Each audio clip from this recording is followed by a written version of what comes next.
Assalamualaikum warahmatullahi wabarakatuh.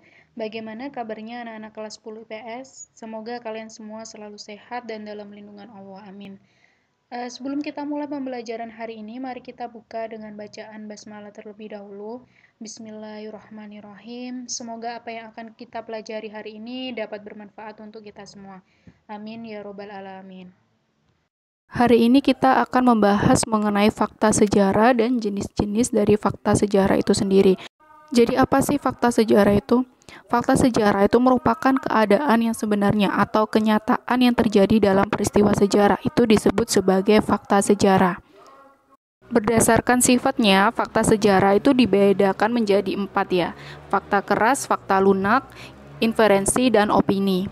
Kalau fakta keras itu kebenarannya sudah diterima secara umum. Jadi sudah dianggap sebagai suatu peristiwa yang benar terjadi atau tidak perlu lagi diperdebatkan.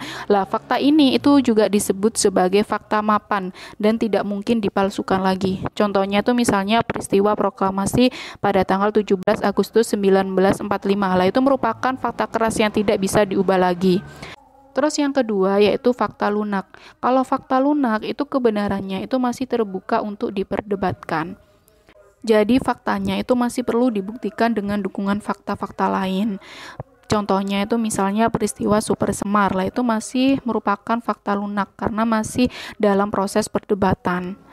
Terus yang ketiga yaitu inferensi. Ini merupakan ide sebagai benang merah yang menjembatani antara fakta.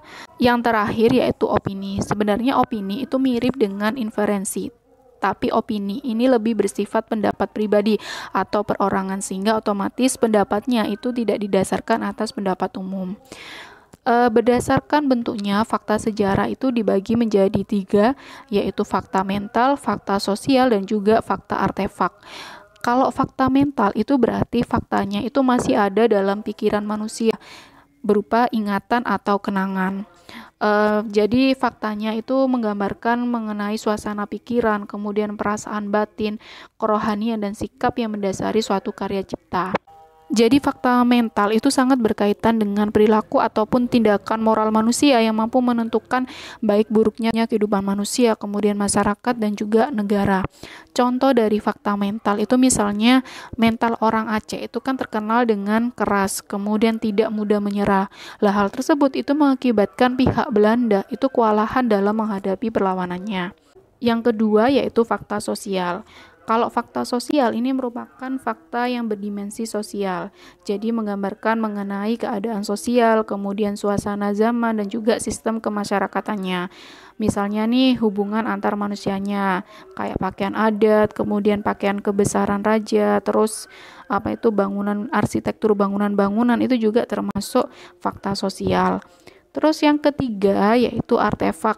Kalau artefak ini berarti semua benda baik itu secara keseluruhan atau sebagian hasil garapan tangan manusia. Misalnya apa? Misalnya itu adalah candi, kemudian patung dan juga perkakas-perkakas. Nah, itu termasuk artefak. Ya, itu tadi materi yang Bu Nais sampaikan hari ini. Sampai ketemu minggu depan. Tetap selalu semangat dan jaga kesehatan. Bu Nais akhiri. Wassalamualaikum warahmatullahi wabarakatuh.